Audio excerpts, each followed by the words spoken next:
Assalamualaikum warahmatullahi wabarakatuh.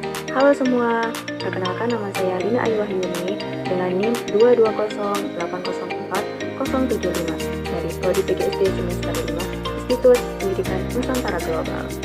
Dalam video ini saya akan membawakan sebuah materi yang berjudul Kurikulum Merdeka pada mata kuliah Telaah Kurikulum dengan dosen pengampu Ahmad Didi Marzuki, MPD.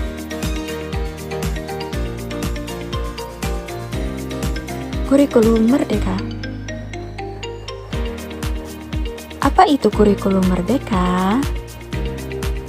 Pengertian kurikulum merdeka. Kurikulum adalah seperangkat rencana dan pengaturan mengenai tujuan, isi, dan bahan pelajaran, serta cara yang digunakan sebagai pedoman penyelenggaraan kegiatan pembelajaran untuk mencapai tujuan pendidikan tinggi. Sedangkan Merdeka Belajar adalah suatu program inovatif untuk dunia pendidikan Indonesia dari Kemendikbud di bawah Menteri Nadiem yang berlandaskan dua hal, yaitu pertama, pemberian kebebasan kepada siswa, guru, dan sekolah untuk berinovasi dan melakukan kegiatan pembelajaran yang mandiri dan kreatif.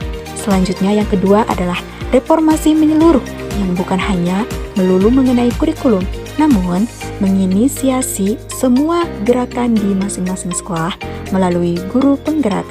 Adapun tujuan Merdeka Belajar adalah menciptakan ruang inovasi yang luas kepada segenap eksponen dan elemen pendidikan di Indonesia demi mewujudkan pemulihan dan perbaikan mutu pendidikan secara menyeluruh. Jadi, dapat kita simpulkan, kurikulum merdeka adalah kurikulum dengan pembelajaran intrakurikuler yang beragam di mana konten akan lebih optimal agar peserta didik memiliki cukup waktu untuk mendalami konsep dan menguatkan kompetensi.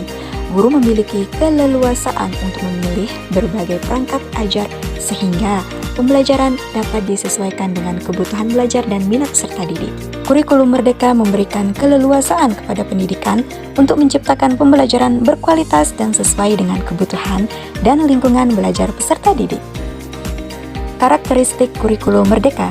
Yang pertama yaitu pengembangan soft skill dan karakter. Yang kedua, fokus pada materi esensial. Yang ketiga, pembelajaran yang fleksibel. Yang keempat, proyek penguatan profil pelajar Pancasila atau P5. Yang kelima, yaitu penjurusan bidang sesuai kemampuan siswa. Prinsip pembelajaran dalam kurikulum merdeka. Pertama, pembelajaran intrakurikuler yang dilakukan secara terdiferensiasi sehingga peserta didik memiliki cukup waktu untuk mendalami konsep dan menguatkan kompetensi. Hal ini juga memberikan keleluasaan bagi guru untuk memilih perangkat ajar yang sesuai dengan kebutuhan dan karakteristik peserta didik. Yang kedua, pembelajaran kokurikuler berupa proyek penguatan profil pelajar Pancasila berprinsip pembelajaran interdisipliner yang berorientasi pada pengembangan karakter dan kompetensi umum. Yang ketiga, pembelajaran ekstrakurikuler dilaksanakan sesuai dengan minat murid dan sumber daya satuan pendidikan. Keunggulan kurikulum Merdeka Belajar. Yang pertama, lebih sederhana dan mendalam. Yang kedua, lebih merdeka. Yang ketiga, lebih relevan dan interaktif.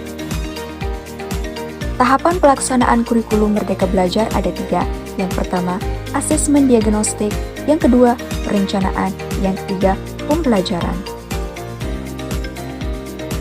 Model-model pembelajaran dalam kurikulum merdeka. 1. Model pembelajaran berbasis proyek atau project-based learning. Yang kedua, model pembelajaran berbasis masalah, yaitu problem-based learning.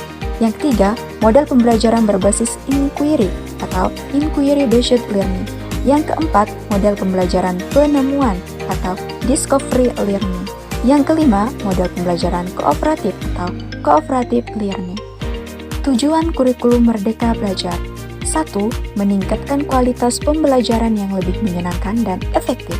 Yang kedua, mengurangi beban akademik siswa sehingga mereka lebih memiliki waktu untuk menggali bakat dan minat mereka. Yang ketiga, mendorong guru untuk lebih kreatif dan inovatif dalam membuat metode pembelajaran yang relevan.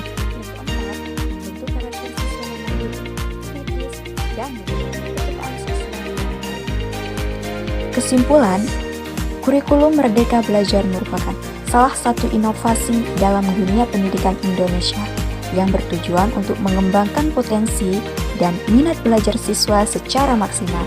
Kurikulum ini didesain agar siswa dapat belajar sesuai dengan minat dan bakat mereka, tanpa merasa terbebani oleh tuntutan akademik yang terlalu tinggi.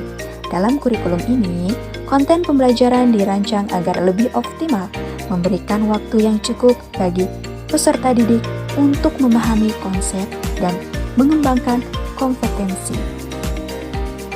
Terima kasih, selamat belajar.